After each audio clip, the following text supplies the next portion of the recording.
दोस्तों, वीडियो देखने के लिए आपका बहुत बहुत धन्यवाद। अगर नए वीडियो सबसे पहले देखने हैं तो चैनल की मेंबरशिप जरूर ज्वाइन करें। तुम्हें क्या खाना है? आदमी खिड़की से टिककर बैठा कैथरीन को देख रहा था। उसका चेहरा ठंडा था, लेकिन उसकी गहरी काली आंखों में सिर्फ अपनापन भरा हुआ था। कैथरीन पिछले कई दिनों से रोजाना बारबेक्यू खा रही थी और अब उससे थोड़ी उब गई थी। अचानक उसे सादा घर का बना खाना याद आ गया। मुझे वही डिशेस चाहिए जो तुमने उस दिन बनाई थीं। ठीक है, आदमी ने नरमी से जवाब दिया और फिर पैक्सटन को आदेश दिया, अपार्टमेंट चलो। ओके, पैक्सटन ने तुरंत जवाब दिया। रास्ते के मोड़ पर गाड़ी का रुख बदला और सीधा अपार्टमेंट की ओर चला गया। पैक्सटन कैथरीन और ब्रैंडन के हाव भाव नहीं देख पा रहा था, लेकिन ब्रैंडन का अभी अभी का लाड़ भरा लहजा उसे हिला गया। स्टीयरिंग पकड़ते हुए उसके हाथ अब भी कांप रहे थे। तो क्या अब ब्रैंडन एक कुकिंग टूल बन गया था? हाय, शायद दुनिया बदलने वाली है। ब्रायन अपनी कार में पीछे पीछे चल रहा था और उन्हें अचानक लेन बदलते देख उसे अजीब लगा। क्या ये दिशा बदल रहे हैं? ट्रस्टन, जो उसी कार में बैठा था, एक नज़र में ब्रैंडन के इरादे समझ गया। आखिर वह इतने सालों से उसका भाई था और ब्रैंडन को थोड़ी बहुत पहचानता था। उसने धीरे से कहा, अरे, पूछने की जरूरत ही नहीं है। ये लोग घर जाकर रोमांस करना चाहते हैं और हमें साथ नहीं ले जाना चाहते। रोनन ने सड़क के साइन की तरफ देखा। ब्रैंडन की कार सचमुच अपार्टमेंट की ओर जा रही थी। उसने थोड़ी हिचकिचाहट से कहा, शायद बॉस थकी हुई हैं और आराम चाहती हैं। क्लास में भी उन्होंने आज ज्यादा नींद नहीं ली। अजीब बात ये थी कि ब्रायन ने उसकी बात का खंडन नहीं किया बल्कि सहमति जताई। हाँ, सही कह रहे हो, ट्रस्टन ने खुलकर सुझाव दिया। चूंकि ये लोग हमारे साथ डिनर नहीं करना चाहते, तो चलो हम ही साथ में बारबेक्यू खाते हैं और मजे करते हैं। मेरी तरफ से ट्रीट। लेकिन उसने बड़ी खुशी से ये कहा ही था कि देखा कोई ध्यान ही नहीं दे रहा। यसीनिया का चेहरा लंबा हो गया जब उसे पता चला कि वो कैथरीन के साथ डिनर नहीं कर पाएगी। ब्रायन, गाड़ी साइड में लगाओ। ब्रायन ने गाड़ी रोक दी। यसीनिया जैसे ही गाड़ी रुकी, तुरंत उतर गई। मैं अकेले ही वापस जा रही हूँ। उसके बाद रोनन भी उतर गया। कैथरीन के बिना उसे इन लोगों के साथ डिनर में कोई दिलचस्पी नहीं थी। उन्हें उतरता देख ट्रस्टन घबरा गया। अरे, तुम सब कहाँ जा रहे हो? लेकिन किसी ने उसकी परवाह नहीं की। मजबूरी में उसने ब्रायन की ओर देखा। हैरानी की बात, ब्रायन ने ठंडे लहजे में कहा, तुम्हारा घर और मेरा घर एक ही रास्ते पर नहीं है। ये तो साफ साफ उसे ठुकराना था। आखिरकार ट्रस्टन को भी कार से बाहर निकाल दिया गया। वह अकेला सड़क किनारे खड़ा ब्रायन की कार को कोस रहा था। क्यों सारे डंकन इतने बुरे होते हैं? कैथरीन ब्रैंडन के साथ अपार्टमेंट पहुंची। ऑड्री वहां नहीं थी, इसलिए वह सीधे ब्रैंडन के अपार्टमेंट में चली गई। ब्रैंडन ने स्नैक कार्ट उसके सामने खिसकाए। मैं डिनर बनाने जा रहा हूँ। अगर भूख लगी हो तो पहले कुछ नट्स खा लो। स्नैक्स से भरी, तरह तरह की और महंगी लगती कार्ट देखकर कैथरीन थोड़ी चौंकी। मुझे तो लगा तुम स्नैक्स नहीं खाते। उसे याद था कि ब्रैंडन कभी स्नैक्स नहीं खाता।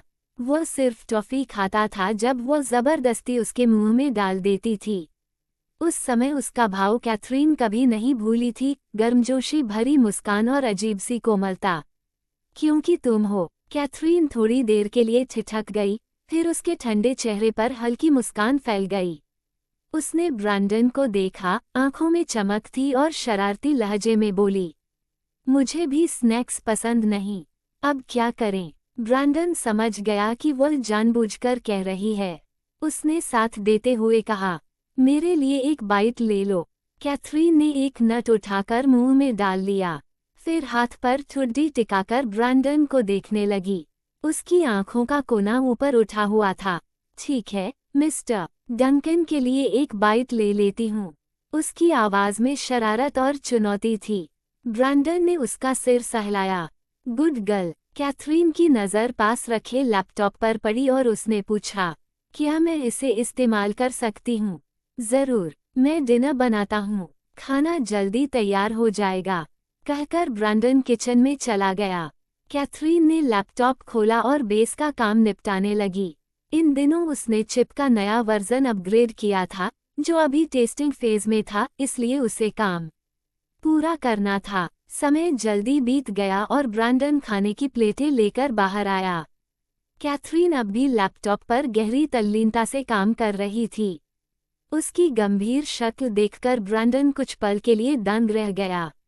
उसके दिमाग में एक कहावत कौंध गई, मेहनत करने वाले सबसे खूबसूरत होते हैं। उस पल कैथरीन इतनी खूबसूरत लगी कि उसकी सांसें थम गईं। उसकी गर्म निगाहें कैथरीन को महसूस हुई, तो उसने काम रोककर ऊपर देखा। ब्रैंडन ने प्लेट उठाकर इशारा किया, खाना तैयार है। ठीक है। कैथरीन ने मुस्कुराते हुए लैपटॉप बंद किया और खाने की खुशबू के पीछे पीछे टेबल तक आ गई। 3 डिश और एक सूप, सिंपल लेकिन खास। एक वेजी चिली थी, जो तीखी लग रही थी और कैथरीन की पसंदीदा थी। जब वे स्पाइसी रेस्टोरेंट गए थे, उसने यही ज्यादा खाया था। शायद इसी वजह से आज ये डिश यहाँ थी। खाने के बाद कैथरीन प्लेट्स उठाकर सिंक में रखने जा रही थी, लेकिन ब्रैंडन ने उसे रोक लिया। इसे मुझे करने दो, तुम लैपटॉप पर काम कर लो। गेस्ट रूम वही है, अगर थक गई हो तो आराम कर लो। ठीक है। कैथरीन लैपटॉप लेकर गेस्ट रूम में चली गई। ऑड्री अस्पताल में थी, इसलिए आज रात वह यहीं रुकने वाली थी। गेस्ट रूम में पहुंचकर कैथरीन ने रोनन को अभी अभी टेस्ट किए गए चिप डेटा भेज दिए।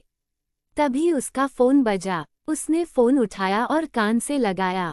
दूसरी ओर रोनन की उत्साहित आवाज आई, बॉस, मुझे लगा आप घर आराम करने गई हैं, लेकिन आप तो काम करने भागी थीं। फर्स्ट फेज टेस्टिंग का डेटा आ गया है। इतनी जल्दी? बॉस, आप तो गॉड हो। ज्यादा बकवास मत करो, डेटा संभालो और टेस्टिंग का इंतजाम करो। कैथरीन का लहजा ठंडा था, लेकिन रोनन अब इसकी आदत डाल चुका था। बॉस, चिंता मत कीजिए, ये सब मुझ पर छोड़ दीजिए। लेकिन बॉस, क्या आपने टारगेट तय किया है? अगर ये खबर बाहर गई कि हमारा नेक्स्ट जनरेशन चिप सफल हो गया है, तो बाहर की दुनिया में भूचाल आ जाएगा। उनके चिप्स टॉप लेवल पर थे और दुनिया भर के बड़े बड़े इंडस्ट्री दिग्गज उनसे खरीदने को बेताब थे। अगर ये खबर निकल गई कि नया चिप लगभग सफल हो चुका है, तो जरूर खूनखराबा मच जाएगा। रोनन को तो शक था कि उनकी बेस साइट पर लगातार जो अटैक होते रहे, वो भी इसी वजह से थे। कैथरीन ने लैपटॉप की स्क्रीन की तरफ देखते हुए धीरे से कहा, ये खबर डंकन कॉर्पोरेशन को रिलीज करो। Duncan corporation? रोनन की आवाज अचानक ऊंची हो गई और उसमें कॉपने जैसा झटका साफ झलक रहा था। बॉस, आप उन्हें एक्सक्लूसिव इंफॉर्मेशन दे रही हैं। डंकन कॉर्पोरेशन को चिप साइन करने के बाद मिलने वाले फायदे छोड़ भी दे, तो सिर्फ ये खबर सबसे पहले मिलने से ही डंकन कॉर्पोरेशन को दसियों अरब डॉलर का मुनाफा हो सकता था। और अगर डंकन कॉर्पोरेशन ने सही तरह से काम किया, तो यह मुनाफा दोगुना भी हो सकता था। रोनन थोड़ा परेशान था, ज्यादा इसलिए क्योंकि वह ये खबर मुफ्त में नहीं देना चाहता था। बॉस, क्या हम थोड़ा बहुत चार्ज नहीं ले सकते? ऐसे फ्री में देना, क्या ये हमारे लिए घाटे का सौदा नहीं होगा? उसने डरते डरते पूछा। उसे डर था कहीं कैथरीन गुस्सा न हो जाए। कैथरीन ने पास रखी स्नैक कार्ट और टेबल पर रखी फ्रूट प्लेट की ओर देखा। उसकी ठंडी आंखों में हल्की सी मुस्कान थी। पहले ही चार्ज लिया जा चुका है। चार्ज? रोनन हैरान रह गया। मम, कैथरीन ने जवाब दिया और फिर हुक्म चलाने वाले लहजे में बोली, जैसा कह रही हूँ वैसा ही करो। ये सुनते ही रोनन समझ गया कि अब कोई बहस की गुंजाइश नहीं है और तुरंत बोला, बॉस, टेंशन मत लीजिए, मैं सब संभाल लूंगा। अगले दिन जब कैथरीन ने दरवाज़ा खोला, तो बाहर से आती खुशबू ने उसे चौंका दिया। ताज़ा बेक हुई टोस्ट की खुशबू बहुत लुभावनी और स्वादिष्ट थी। वो कमरे से बाहर निकली, तो उसने डाइनिंग रूम के पास एक व्यस्त सी आकृति देखी। आदमी की पीठ उसकी ओर थी, लेकिन जैसे ही कैथरीन बाहर आई, उसे एहसास हो गया। बिना मुड़े उसने कहा, ब्रेकफास्ट तैयार है। कैथरीन कुछ सेकंड वहीं ठिठकी रह गई। अचानक उसे महसूस हुआ कि वह इस कमरे के माहौल की आदत नहीं डाल पा रही। सूरज की रोशनी बड़े बड़े फ्लोर टू सीलिंग विंडोज से होकर पूरे घर में फैली हुई थी और कमरे को चमका रही थी।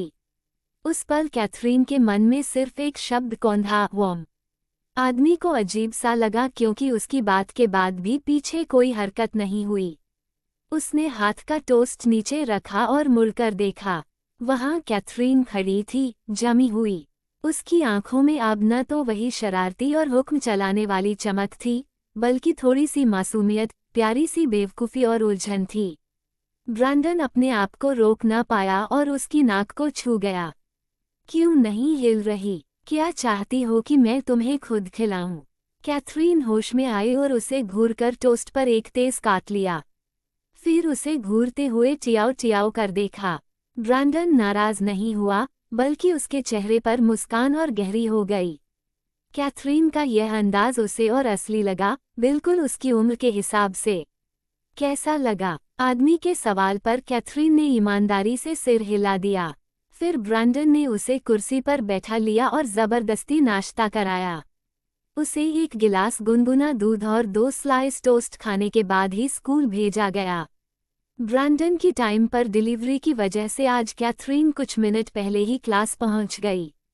जैसे ही वह क्लासरूम में दाखिल हुई, लियाना खड़ी हो गई और उसकी ओर बढ़ी। कैथरीन, मुझे तुमसे बात करनी है।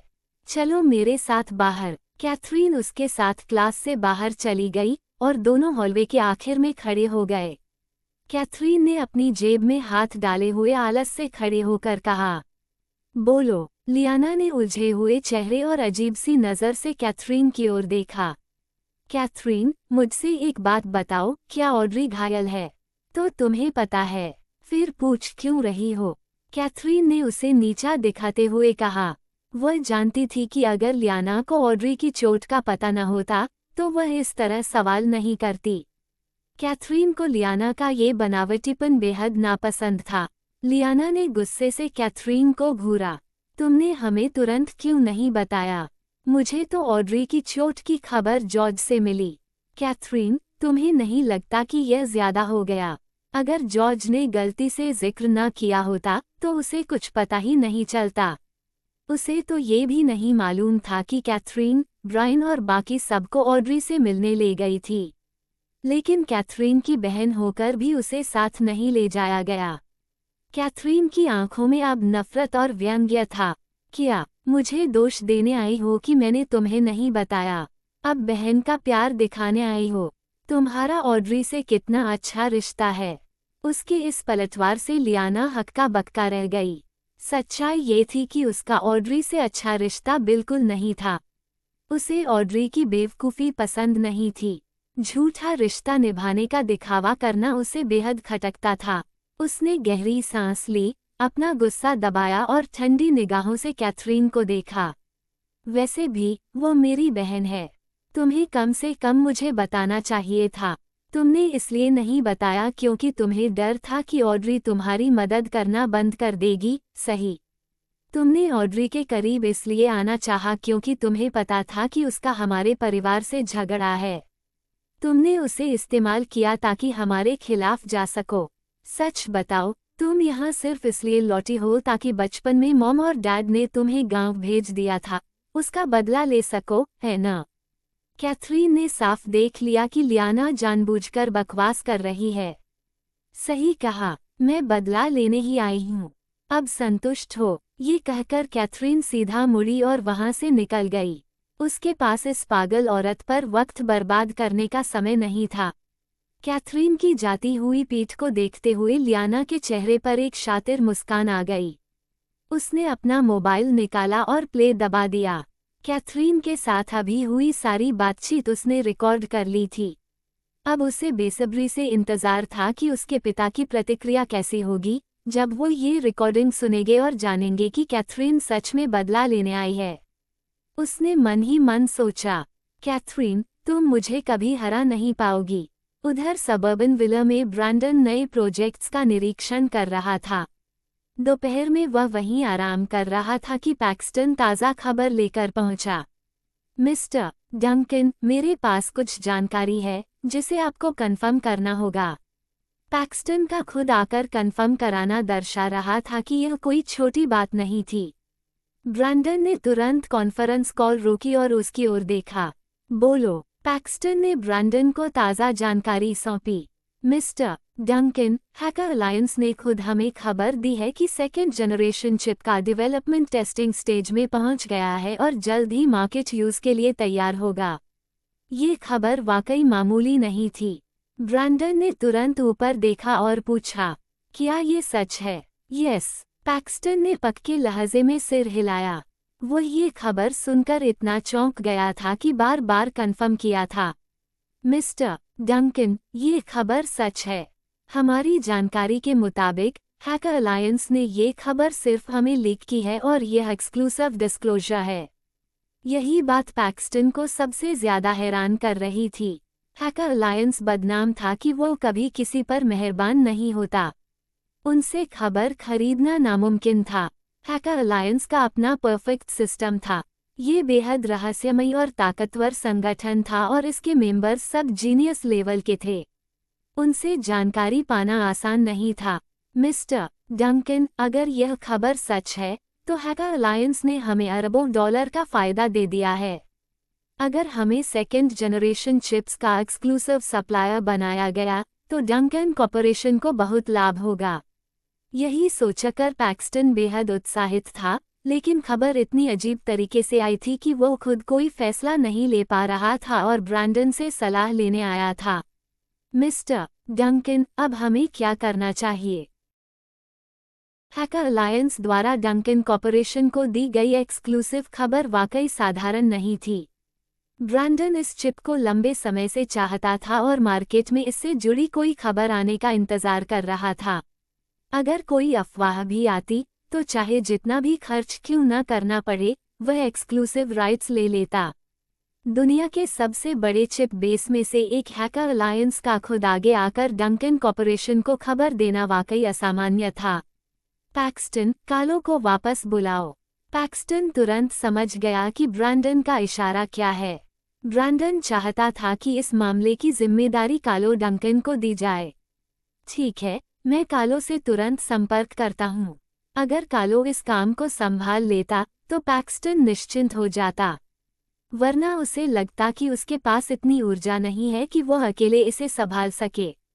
जैसे ही पैक्सटन जाने लगा, अचानक उसे कुछ याद आया और वो पलटकर ब्रैंडन की ओर मुड़ा।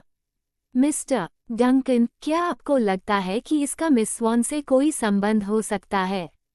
हालांकि उन्हें पक्का नहीं था कि कैथरीन का हैकर अलायंस से क्या रिश्ता है, लेकिन चूंकि वह जोसेफ को जानती थी तो उसका उससे कोई न कोई संबंध जरूर रहा होगा।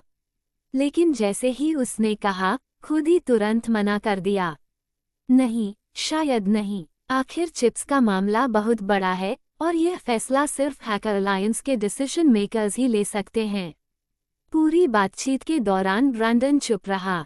उसकी ठंडी निगाहें अब भी पैक्सटन द्वारा दी गई फाइल पर टिकी हुई थीं।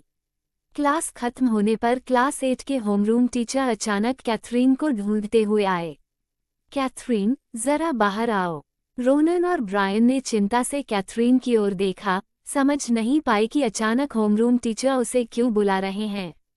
लेकिन कैथरीन ने शांति से खड़े होकर सुस्त अंदाज में अपने शरीर को खींचते हुए होमरूम टीचर के साथ ऑफिस की ओर कदम बढ़ा दिए। होमरूम टीचर ने कैथरीन को एक कुर्सी दी। कैथरीन तुरंत बैठ गई और पीछे टिककर बड़े हावी अंदाज में बैठी। तभी क्लास 7 के होमरूम टीचर भी अंदर आए और तुरंत कैथरीन को पहचान लिया। लॉयल्टी एकेडमी की जानी मानी शख्सियत बनने के बाद अब कोई ऐसा नहीं था जो उसे न पहचानता हो। लेकिन क्लास 7 की होमरूम टीचर को कैथरीन पसंद नहीं थी। उन्होंने पहले ही कैथरीन की हरकतों के बारे में सुन रखा था, क्लास में रोज सोना और बाकी छात्रों को भी खेल तमाशे में लगाना। सबसे बड़ी बात ये थी कि कैथरीन के आने के बाद से क्लास 8 ने पूरी तरह क्लास 7 की चमक छीन ली थी। इस वजह से क्लास 7 की होमरूम टीचर के मन में काफ़ी गिले शिकवे थे। ऑफिस में दाखिल होते ही उन्होंने देखा कि कैथरीन कुर्सी पर आलस से बैठी है और अपने टीचर की ओर ध्यान तक नहीं दे रही। क्लास 7 की होमरूम टीचर तुरंत भड़क उठी। उन्होंने ताना मारते हुए कहा, मिस जॉयस, आपका तो गुस्सा ही नहीं आता। कुछ छात्र आपके सामने इतनी अकड़ दिखाते हैं और आपको गुस्सा तक नहीं आता। ये सुनकर कैथरीन का चेहरा बिल्कुल भावहीन रहा। उसे कोई फर्क नहीं पड़ा। क्लास 8 की होमरूम टीचर का चेहरा जरूर सख्त हो गया, लेकिन सहकर्मी होने की वजह से उन्होंने सीधा पलटवार नहीं किया। कैथरीन और उनकी चुप्पी ने क्लास 7 की होमरूम टीचर को और भड़काया। उन्होंने व्यंग्य से कहा, आजकल तो हर तरह के छात्र होते हैं, कुछ तो सही से बैठना और खड़ा होना तक नहीं जानते और दिन भर स्कूल आकर सोते रहते हैं। ऐसे छात्र तो पूरे बैर का कारण होते हैं। इन्हें रखने का क्या फायदा। उनकी बातें बेहद कटु थीं। कैथरीन कुछ कहने ही वाली थी कि तभी उनकी होमरूम टीचर खड़ी हो गईं। उन्होंने सीधे क्लास 7 की टीचर को घूरा, चेहरा बेहद गंभीर और आंखों में गुस्सा। मिस हार्ट, कैथरीन मेरी छात्रा है। अगर इसमें कोई कमी है तो मैं उसे समझाऊंगी। हम शिक्षक हैं और बिना स्थिति जाने दूसरे की क्लास के बच्चों पर ऐसे आरोप लगाना क्या ज्यादा नहीं है। क्लास 7 की होमरूम टीचर इन बातों से आग बबूला हो गईं और पलटवार करने ही वाली थी, लेकिन उम्मीद से उलट क्लास 8 की होमरूम टीचर ने आगे कहा, मैं आपको सलाह दूंगी कि आप अपने छात्रों का ध्यान रखिए और उनकी ग्रेड्स सुधारिए, ताकि अगली होमरूम टीचर मीटिंग में आप पर आलोचना न हो। ये बात सीधा निशाने पर लगी। क्लास 7 की होमरूम टीचर को सबसे ज्यादा यही खलता था कि उनके छात्र क्लास 8 जितने उत्कृष्ट नहीं थे। हर साल उन्हें क्लास 8 के टीचर्स से कम ईयर एंड अवार्ड्स मिलते थे। अब क्लास 8 की टीचर ने उनके सबसे बड़े दर्द पर चोट की थी, और वो भी कैथरीन के सामने। इससे उनका अपमान और भी बढ़ गया। गुस्से से पांव पटकते हुए क्लास 7 की होमरूम टीचर ऑफिस से बाहर निकल गईं। जैसे ही वह गईं, तमाशा देख रही कैथरीन ने अपने टीचर को थम्स अप दिखाया। Nice one. उनकी होमरूम टीचर ने गुस्से का नाटक करते हुए आंखें घुमाईं।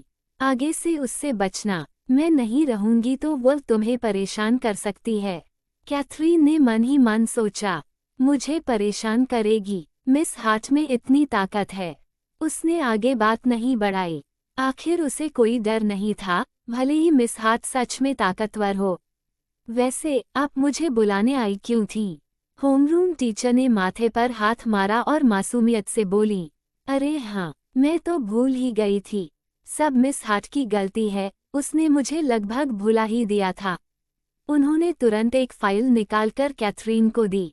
ये स्कूल से आया दस्तावेज है। सेलिब्रेशन गाला में फर्स्ट प्लेस जीतने वाले ग्रुप के तौर पर तुम लोग नेशनल लिटरेरी लीग में हिस्सा लेने के योग्य हो। कैथरीन को ये पहले से पता था, ब्रायन ने भी बताया था। उसने फाइल देखे बिना ही मना कर दिया, मुझे दिलचस्पी नहीं है, किसी और को ढूंढ लीजिए। ये वही जवाब था जो उसने ब्रायन को भी दिया था। उसे सच में इसमें कोई दिलचस्पी नहीं थी। होमरूम टीचर जानती थी कि कैथरीन का यही मतलब था, वरना वह उसे अकेले ऑफिस बुलाकर बात नहीं करती। हालांकि वह कैथरीन के विचारों को पूरी तरह नहीं समझ पाई थी, लेकिन इतना जरूर जानती थी कि उनके ग्रुप की जान कैथरीन ही है। अगर उसे मना लिया जाए तो सब हल हो जाएगा। कैथरीन, ये सिर्फ तुम्हारे लिए सम्मान नहीं है, ये हमारी पूरी क्लास 8 के लिए है। तुम देख ही रही हो कि इस समय क्लास 8 पूरे स्कूल में टॉप पर है। इस जुनून को बनाए रखने के लिए मेरा मानना है कि तुम्हें हिस्सा लेना चाहिए। अगर हमारा फर्स्ट प्लेस ग्रुप हिस्सा ही नहीं लेगा तो बाकी क्लासेस हमारे बारे में क्या सोचेंगी? कैथरीन चुप रही तो होमरूम टीचर ने जबरदस्ती नहीं की, यह मेरी निजी रिक्वेस्ट है। तुम जाकर इस बारे में सोच लो और कल मुझे जवाब देना। कैथरीन का चेहरा वही रहा। वह हाथ जेब में डाले ऑफिस से बाहर निकली और वापस क्लास में जाकर बैठ गई। बैठते ही रोनन और ब्रायन उसके पास आ गए। बॉस, होमरूम टीचर ने ऑफिस में क्यों बुलाया? कैथरीन ने बिना कुछ छुपाए हल्के से कहा, national literary and art league के बारे में था। ओह, यही बात थी। रोनन ने सिर हिलाया, ये तो कोई बड़ी बात नहीं है, हम हिस्सा ही नहीं लेंगे। उसे पता था कि कैथरीन को ये सब पसंद नहीं और वो कभी इसमें हिस्सा नहीं लेगी। लेकिन कैथरीन की भौहों पर हल्की सी शिकन थी। कोई उसे मजबूर नहीं कर सकता था, और वह कभी वह काम नहीं करती थी जिसमें उसकी रुचि न हो। लेकिन इस बार कुछ अलग सा लग रहा था। ये काफी देर हो चुकी थी जब कैथरीन ने कुछ कहा। रोनन के दिमाग में ये लगभग पक्का हो चुका था कि कैथरीन आने वाली नेशनल आर्ट प्रतियोगिता में भाग नहीं लेगी। लेकिन अचानक सबको चौंकाते हुए कैथरीन ने बोलना शुरू किया, क्या किसी को पता है ये प्रतियोगिता कितने दिन चलेगी? उसने पूछा। रोनन और ब्रायन दोनों चौंक गए, खासकर रोनन। लेकिन ब्रायन को प्रतियोगिता के बारे में ज्यादा जानकारी थी, इसलिए रोनन चुप रहा और ब्रायन ने जवाब दिया, बॉस, इस प्रतियोगिता में प्रीलिमिनरी, सेमीफाइनल और ग्रैंड फाइनल होंगे। कुल मिलाकर लगभग 1 महीना लगेगा। इस साल उन्होंने प्रतियोगिता को थोड़ा आसान बना दिया है और एक नियम रखा है कि प्रीलिमिनरी में टॉप 3 आने वाले सीधे ग्रैंड फाइनल में जा सकते हैं, सेमीफाइनल में नहीं जाना पड़ेगा। ये प्रतियोगिता रोजाना नहीं होती थी। स्टूडेंट्स की सुविधा के लिए इसे वीकेंड पर रखा गया था, सिर्फ ग्रैंड फाइनल को छोड़कर। ब्रायन ने प्रतियोगिता का शेड्यूल कैथरीन को थमा दिया। संयोग से ऑड्री जिस रियलिटी शो में थी, उसमें उसकी चोट की वजह से बदलाव करना पड़ा, जिससे कैथरीन को वीकेंड पर भाग लेने का समय मिल गया। समय का हिसाब लगाकर रोनन और ब्रायन के सामने ही कैथरीन ने अपना फैसला सुना दिया। सब अरेंज कर लो, हम प्रतियोगिता में भाग लेंगे। ब्रायन और रोनन ने हैरानी से एक दूसरे को देखा। वे सोचने लगे कि कैथरीन ने अचानक अपना मन क्यों बदल दिया। कैथरीन कुर्सी पर पीछे झुक गई, हाथ बांधे और दोनों को घूरते हुए बोली, कोई समस्या है? दोनों ने एक साथ सिर हिलाया। कोई समस्या नहीं, बॉस, हम आपके साथ हैं। ब्रायन को इन चीजों में कभी दिलचस्पी नहीं थी, लेकिन पिछली सेलिब्रेशन गाला में उसे मजा नहीं आया था। अगर कैथरीन और बाकियों के साथ मिलकर कुछ करने का मौका मिलता, तो वह खुशी खुशी तैयार था। जहां तक रोनन की बात थी, वह हमेशा कैथरीन के आदेशों का बिना सवाल किए पालन करता था। अगर कैथरीन भाग लेना चाहती है, तो वह भी लेगा, बस इतना ही। रोनन के नजरिए में कैथरीन की आज्ञा का पालन करना सबसे ऊपर था। दोपहर तक कैथरीन और उसके ग्रुप के प्रतियोगिता में भाग लेने की खबर पूरी क्लास 8 में फैल गई। डेविड और बाकी इतने उत्साहित हो गए कि डेस्क पर थपकी देकर चीयर करने लगे। कैथरीन, ब्रायन, हम पर भरोसा करना। जब समय आएगा, हम जी जान से तुम्हारा हौसला बढ़ाएंगे, डेविड ने कहा। जॉर्ज, जो पास ही खड़ा था, मुस्कुराया और बोला, इस बार तो हमारी क्लास का मान सचमुच बढ़ गया है। पूरे स्कूल से सिर्फ 3 स्लॉट हैं और उनमें से 2 हमारे पास हैं। रोनन ने सिर घुमाकर जॉर्ज को देखा। 2? हाँ, उनमें से एक लियाना है।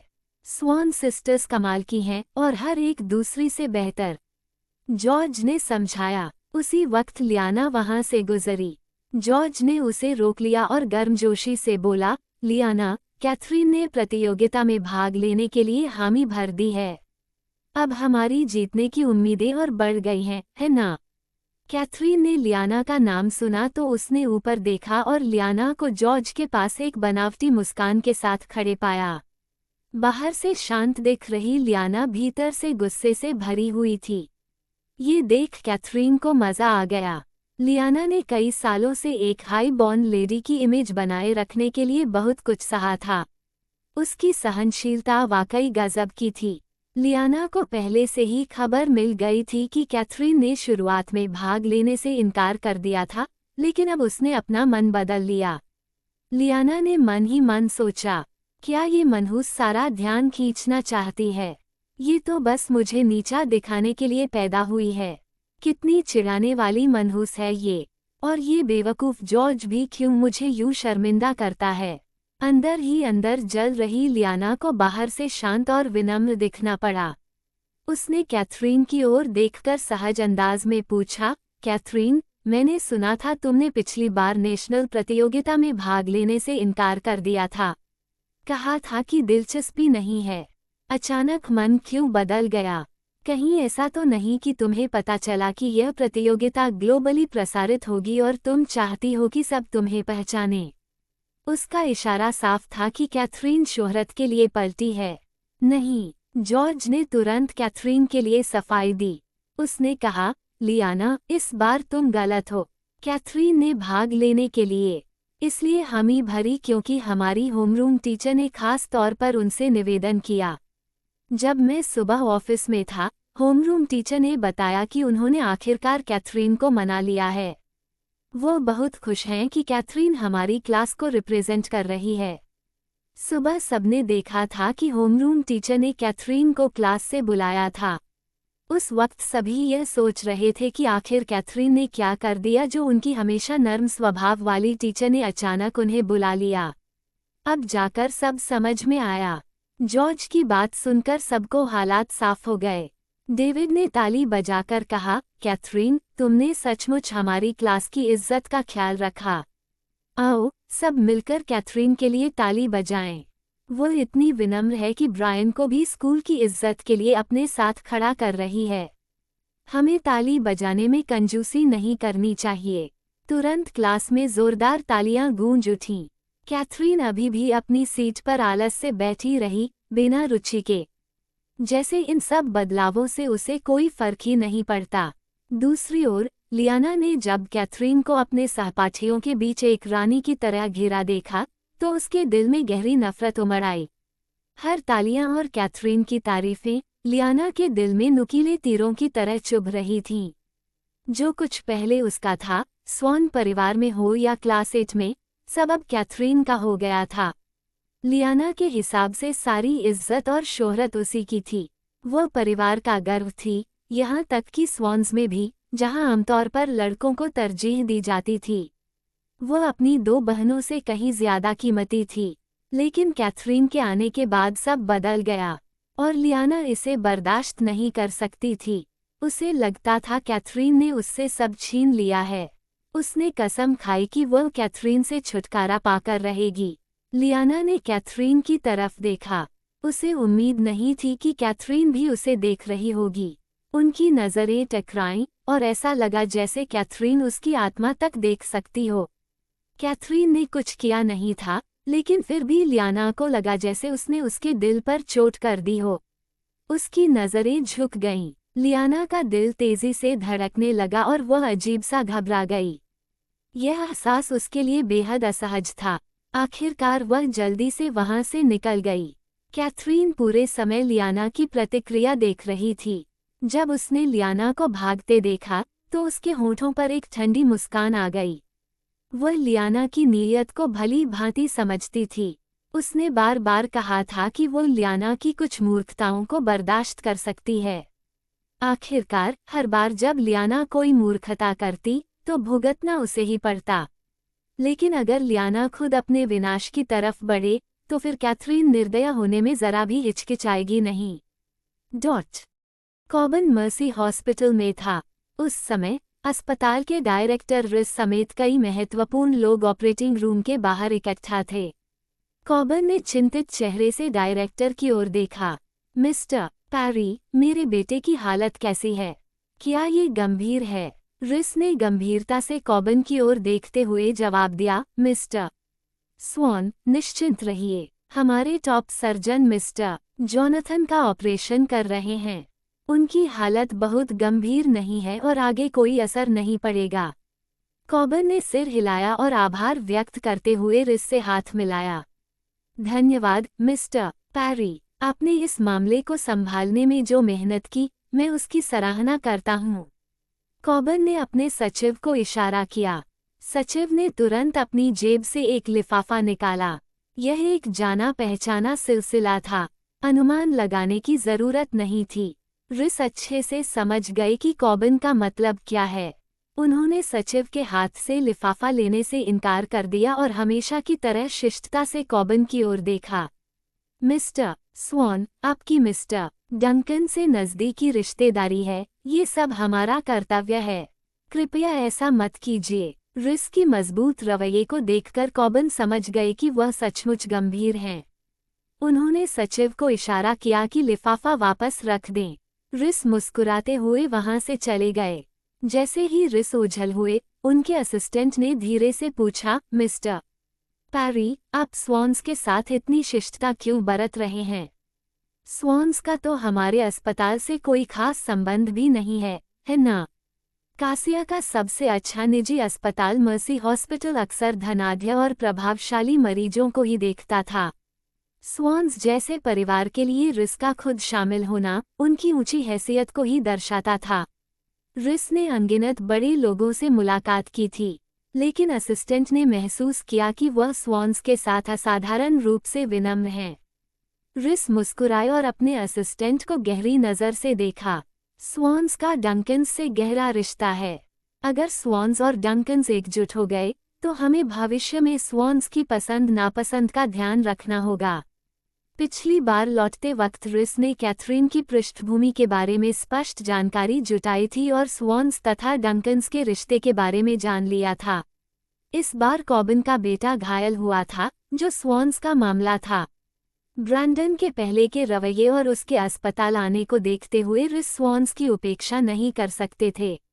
उन्हें बेहद सावधानी और ध्यान से उनका ख्याल रखना था। जब लियाना ऑपरेटिंग रूम के दरवाजे पर पहुंची, जोनाथन का ऑपरेशन अभी भी जारी था। वहां सिर्फ कॉबिन और रेचल मौजूद थे। रेचल की आंखों में आंसू थे और लियाना भागकर उन्हें ढांढस देने पहुंची। उसने कहा, मॉमी, चिंता मत करो, जोनाथन बिल्कुल ठीक हो जाएगा। रेचल अपने बेटे की चिंता में डूबी हुई कुछ कह नहीं पाई और चुपचाप सिर हिला दिया। लेकिन लियाना असामान्य रूप से चिंतित दिख रही थी और पूछ बैठी, मॉमी, जोनाथन को अचानक हादसा कैसे हो गया? हालांकि वह छोटा है, लेकिन अच्छा ड्राइवर है और अक्सर रेस में भाग लेने की बातें करता है। स्वान्स संपन्न परिवार था और जोनाथन, स्वान्स का इकलौता बेटा, बचपन से ही लाड़ प्यार में पला था। उसे कारों का शौक था। रेचल ने बहुत कम उम्र में ही उसके लिए कार की व्यवस्था कर दी थी। इसीलिए जोनाथन की ड्राइविंग स्किल्स सचमुच अच्छी थीं। उसका अचानक कार एक्सीडेंट होना स्वान्स के लिए चौंकाने वाला था। जब उसके माता पिता चुप रहे तो लियाना अचानक बोल पड़ी, क्या कोई जानबूझकर जोनाथन को नुकसान पहुंचाना चाहता है? इस एक वाक्य ने स्वान्स दंपत्ति का ध्यान खींच लिया। कॉबिन ने गंभीर नज़र से लियाना को देखा और रेचल ने उसका हाथ पकड़ लिया। तुम्हारा क्या मतलब है? क्या तुम्हें पता है कि तुम्हारे भाई ने बाहर किसी को नाराज किया है या कुछ और? तुम्हें सच बताना होगा। रेचल की पकड़ में आते ही लियाना ने मासूम चेहरा बनाया और भोलेपन से बोली, मॉमी, जोनाथन कभी मुझसे अपनी बात नहीं कहता। मुझे नहीं पता उसने किसी को नाराज किया है या नहीं। तो फिर तुमने अचानक ये क्यों कहा? रेचल ने और ज्यादा दबाव डाला। लियाना झिझकने लगी, जिससे रेचल को शक हुआ कि वह कुछ जानती है। लियाना, ये नाजुक वक्त है। तुम्हारे भाई की जान दांव पर है। तुम सच क्यों नहीं बता रही हो? कॉबिन ने भी ये देखा और लियाना से कहा, लियाना, अगर तुम्हें कुछ पता है तो साफ साफ कहो। क्या ऐसा कुछ है जो तुम अपने माता पिता से नहीं कह सकती? लियाना ने बेबस चेहरा बनाकर सिर हिलाया और सावधानी से कहा, मैं तो हमेशा से डरती रही हूँ कि कैथरीन हमसे बदला लेने आई है। कैथरीन? कॉबिन ने हैरानी से लियाना की ओर देखा। डैड, कैथरीन बदला लेने लौटी है। उसने खुद मुझे ये कहा था। लियाना ने अपना फ़ोन निकाला और रिकॉर्ड की हुई बातचीत चला दी। ये सुनकर रेचल का चेहरा कड़ा हो गया। उसकी आंखों की पहले की तेजी अब ठंडी हो गई और वह दृढ़ आवाज में बोली, निश्चित ही वही लड़की है। स्वान कॉर्पोरेशन की दौलत पाने के लिए वह कुछ भी कर सकती है। वह मनहूस, वह तो सिर्फ मुसीबत है। हनी, जॉनी का हादसा उसी का किया हुआ है। रेचल ने कॉबिन की ओर देखते हुए उसे कोई योजना बनाने को कहा। कॉबिन ने सोच विचार से सिर हिलाया।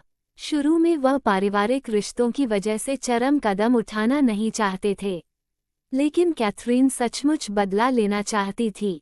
कॉबिन के नज़रिए में उसने स्वान्स के इकलौते बेटे को नुकसान पहुंचाने की कोशिश की थी। कॉबिन ने मन ही मन सोचा, क्या उसे लगता है कि ऐसा करके वह स्वान कॉर्पोरेशन की दौलत का बड़ा हिस्सा हासिल कर लेगी? ये तो सिर्फ उसकी मूर्खता है। फिर कॉबिन ने कहा, चिंता मत करो, यह मामला मुझे सौंप दो, मैं पूरी सच्चाई सामने लाऊंगा। ये कहकर कॉबिन ने अपने सचिव की ओर मुड़कर आदेश दिया, जाओ और पूरी तरह जांच करो कि जॉनी की कार में कोई गड़बड़ी थी या नहीं। Yes, mister. स्वॉन। लियाना रेचल के पीछे छिपी रही और जाते हुए सचिव की पीठ पर नजर गड़ाए रही। उसके चेहरे पर एक चालाक और खतरनाक मुस्कान उभर आई। वह थोड़ी सी कैथरीन जैसी ही लग रही थी। जानकारी मिलते ही रोनन ने तुरंत कैथरीन को खबर दी। बॉस, जोनाथन का कार एक्सीडेंट हो गया। कैथरीन उस समय गेम खेल रही थी और सिर तक नहीं उठाया। उसने ठंडी आवाज में पूछा, क्या वह मर गया?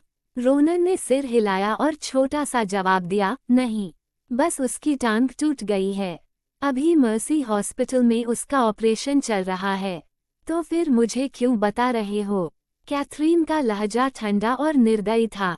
वह पूरी तरह उदासीन थी। कैथरीन ने मन ही मन सोचा, उसकी सिर्फ टांग टूटी है, वह मरा नहीं। इसमें मुझे क्यों घसीटा जा रहा है? रोनन ने कैथरीन का रवैया देखकर ऑड्री से जलन महसूस की। जोनाथन की तुलना में ऑड्री निश्चित रूप से उसकी पसंदीदा थी। जब ऑड्री घायल हुई थी, कैथरीन तुरंत अस्पताल दौड़ी थी।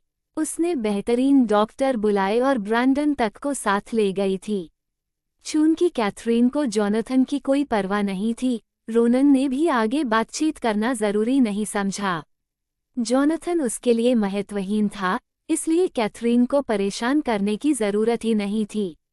रोनन मुस्कुराते हुए कैथरीन के पास आया और उससे विनती की, बॉस, थोड़ी देर मेरे साथ गेम खेलोगी? बहुत दिनों से हम साथ नहीं खेले हैं।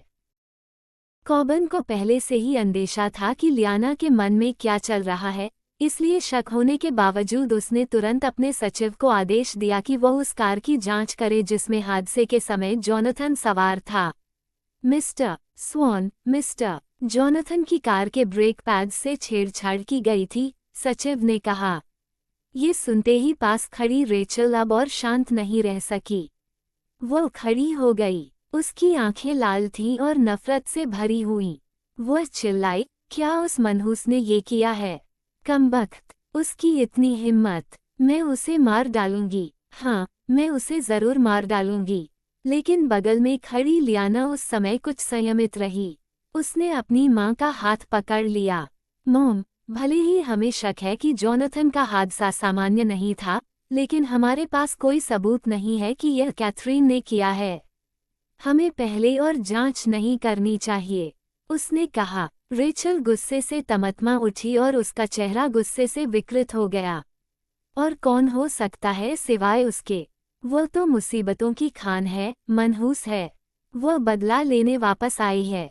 उसे जॉनी की मौत चाहिए और सारी विरासत अपने लिए। गुस्सा निकालकर भी रेचल का मन शांत नहीं हुआ। उसने कॉबन पर अपना क्रोध उतार दिया। क्या तुम बस ऐसे ही खड़े रहोगे जबकि हमारा बेटा खतरे में है? वह तुम्हारा इकलौता बेटा है, तुम्हारा वारिस। कॉबन जानता था कि रेचल अपने बेटे के लिए कितनी संवेदनशील है, इसलिए बेटे की खातिर उसने उससे बहस नहीं की। उसने गंभीर नजरों से रेचल को देखते हुए कहा, अपनी इमेज का ध्यान रखो। रेचल और भड़क उठी। ऐसे समय में उसका पति उसे सार्वजनिक छवि की याद दिला रहा था।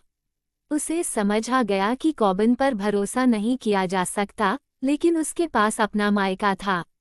कॉबन, तुम चाहे उस मनहूस से डरते हो, लेकिन मैं नहीं डरती। मैं उससे बदला लेकर रहूंगी और जो मैं कहूंगी वही होगा। रेचल को गुस्से में जाते देख कॉबन ने शांत भाव से पास खड़े सचिव की ओर नजर डाली। उस पर नजर रखो, लेकिन बात बिगड़ने मत देना। यह एक नाजुक समय था, खासकर लियोनेल वाले मामले के बाद। उनकी डेविड के साथ साझेदारी अब जाकर आकार ले रही थी। अगर अभी कोई स्कैंडल हुआ, तो कैथरीन उसके जरिए उनकी कमजोरियों को पकड़ लेगी और नतीजे बहुत खतरनाक होंगे। कॉबन अपनी पत्नी की हरकतों से बड़ी तस्वीर बिगड़ने नहीं देना चाहता था। वह कैथरीन को रास्ते से हटाने के लिए दृढ़ था। कॉबन को लगा कि उसकी पत्नी सही कह रही थी। जोनाथन उनका इकलौता वारिस था और वह कैथरीन को कभी सफल नहीं होने देगा। योजक चिन्ह, योजक चिन्ह, योजक चिन्ह। स्कूल के बाद कैथरीन सीधे अस्पताल पहुंची। ऑड्री अब काफी ठीक हो रही थी और मुस्कुराकर कैथरीन का स्वागत किया। कैथी, तुम सीधे स्कूल से आ गई ना? अगली बार इतनी जल्दी मत किया करो। मेरे पास किरी है। अगर आना ही है तो डिनर के बाद आओ। ऑड्री भी कभी छात्रा रही थी और जानती थी कि कैथरीन की उम्र में स्कूल कितना थकाने वाला हो सकता है। उसके लिए सबसे खुशनुमा पल वही होता था जब वो स्कूल से आकर कुछ खा पाती। कैथरीन ने कंधे उचका दिए। मुझे भूख नहीं है। हर क्लास के बाद रोनन उसे अलग अलग स्नैक्स देता था। उस वक्त सचमुच उसे भूख नहीं थी। किरी कामकाज बहुत कुशलता से संभाल रही थी। वो ऑड्री की अस्पताल की देखभाल कर रही थी, उसके काम को व्यवस्थित कर रही थी और किम की मदद भी कर रही थी। ये देखकर कैथरीन ने संतोष से सिर हिलाया। उसने भौं उठाए और ऑड्री की ओर देखा। बुरा नहीं है। ऑड्री ने उसकी नज़र को समझा और तुरंत बोली, सिर्फ बुरा नहीं है, वह तो कमाल की है। कैथी, तुम्हारे जरिए मुझे इतनी बढ़िया असिस्टेंट मिली, इसके लिए मैं शुक्रगुजार हूँ। और सुनो, मेरे पास तुम्हें बताने के लिए एक अच्छी खबर भी है। ऑड्री की उत्सुकता देखकर कैथरीन ने कुहनी टिकाकर ठोड़ी पर हाथ रखा और इंतजार करने लगी। ऑड्री उत्साह से बोली, कंपनी ने तय किया है कि किरी की आधी सैलरी वे देंगे। है ना कंपनी कितनी अच्छी। ये सुनकर ऑड्री बेहद खुश हुई। कैथरीन समझ नहीं पा रही थी कि उसे ऑड्री की इस संतोषी आदत की तारीफ करनी चाहिए या उसकी मासूमियत पर हंसना चाहिए। फिर भी कैथरीन को ये लगा कि मैनेजमेंट कंपनी काफ़ी कंजूस है। अगर किम न होता तो शायद ऑड्री का फ़ायदा उठाया जाता। जब समय मिले, किम से कहो कि तुम्हारा कॉन्ट्रैक्ट रोनन को भेज दे। ऑड्री को समझ नहीं आया कि कैथरीन अचानक उसका कॉन्ट्रैक्ट क्यों चाह रही थी, लेकिन उसने सिर हिलाकर हामी भर दी। किरी चुपचाप अपना काम करती रही और साथ ही बहनों की बातचीत पर भी नज़र रखी। उसने मन ही मन सोचा, बड़ी बहन बिल्कुल बड़ी जैसी नहीं लगती और छोटी बहन ज्यादा जिम्मेदार दिखती है। वाकई दिलचस्प जोड़ी है। तुम दोनों तो यहाँ मज़े से बातें कर रही हो, हंस रही हो। अचानक आई आवाज़ ने उनकी बातचीत रोक दी। ऑड्री और कैथरीन ने एक साथ मुड़कर देखा तो दरवाजे पर लियाना खड़ी थी। उसका चेहरा सख्त था और नज़रें बर्फ सी ठंडी। कौन आया है ये जानते ही कैथरीन की दिलचस्पी खत्म हो गई। वो उदासीन भाव से किनारे बैठ गई। ऑड्री थोड़ी विनम्र थी, इसलिए उसने गर्मजोशी से कहा, लियाना, तुम यहाँ कैसे? अंदर आओ। लियाना दृढ़ कदमों से अंदर आई। उसके चेहरे पर ठंडापन और गुस्सा साफ झलक रहा था, जैसे सबने उसका कुछ बिगाड़ा हो। तनाव भांपकर किरी ने ऑड्री की ओर देखा और चुपचाप कमरे से निकल गई। लियाना के आते ही उसने गुस्से से ऑड्री और कैथरीन का सामना किया। क्या तुम दोनों के पास जरा भी ज़मीर है? स्वान्स के सहारे जीती हो, उनके फायदे उठाती हो, लेकिन जब जोनाथन का हादसा हुआ, तुम दोनों उसे देखने तक नहीं गईं। क्या तुम्हें ये ठीक लगता है? ऑड्री ये सुनकर हक्का बक्का रह गई। उसने आंखें फैला दी और अविश्वास से लियाना की ओर देखा। तुम क्या कह रही हो? जोनाथन का हादसा हुआ? क्या हुआ उसे? क्या हालत गंभीर है? लियाना ने तिरस्कार से ऑड्री को देखा और ठंडी आवाज में बोली, अब तुम चिंता दिखा रही हो। ऑड्री घबरा गई और ऊंची आवाज में बोली, लियाना, साफ साफ बताओ, जोनाथन को क्या हुआ? लियाना ने अधीर स्वर में जवाब दिया, का एक्सीडेंट। वह नीचे ऑपरेटिंग रूम में सर्जरी करवा रहा है। ये सुनते ही ऑड्री का चेहरा पीला पड़ गया। चाहे जोनाथन कभी कभी उद्दंड और रूखा क्यों न होता, लेकिन वो उसका भाई था और ऑड्री उदासीन नहीं रह सकती थी। जहां ऑड्री की प्रतिक्रिया सामान्य थी, वहीं लियाना ने देखा कि कैथरीन ने पलक तक नहीं झपकाए और कोई प्रतिक्रिया नहीं दी। लियाना ने पूछा, कैथरीन, इसका क्या मतलब है? जोनाथन का हादसा हुआ और तुम्हें कोई फिक्र नहीं। क्या तुम चाहती हो कि वो उसी हादसे में मर जाए? उसी समय लियाना ने चुपके से अपने फ़ोन का रिकॉर्डर ऑन कर लिया। कैथरीन पहले तो लियाना को नज़रअंदाज करना चाहती थी, लेकिन जब उसने ज़बरदस्ती उसका नाम लिया, तो उसे जवाब देना पड़ा। वो तो बस एक टांग टूटने का मामला था, लेकिन लियाना उसे जिंदगी मौत का सवाल बना रही थी। कैथरीन ने सोचा, उसका असली इरादा क्या है? उसने सिर उठाया और ठंडी नज़रों से लियाना की ओर देखा। फिर कैथरीन बोली, ऑड्री इतने दिनों से अस्पताल में है और तुम उसे देखने नहीं आई। अब जब जोनाथन का हादसा हुआ, तो तुम हमें सवाल कर रही हो कि हम क्यों नहीं गए। लियाना, इसका क्या मतलब है? क्या तुम ये कहना चाहती हो कि जोनाथन की जिंदगी ऑड्री से ज्यादा अहम है?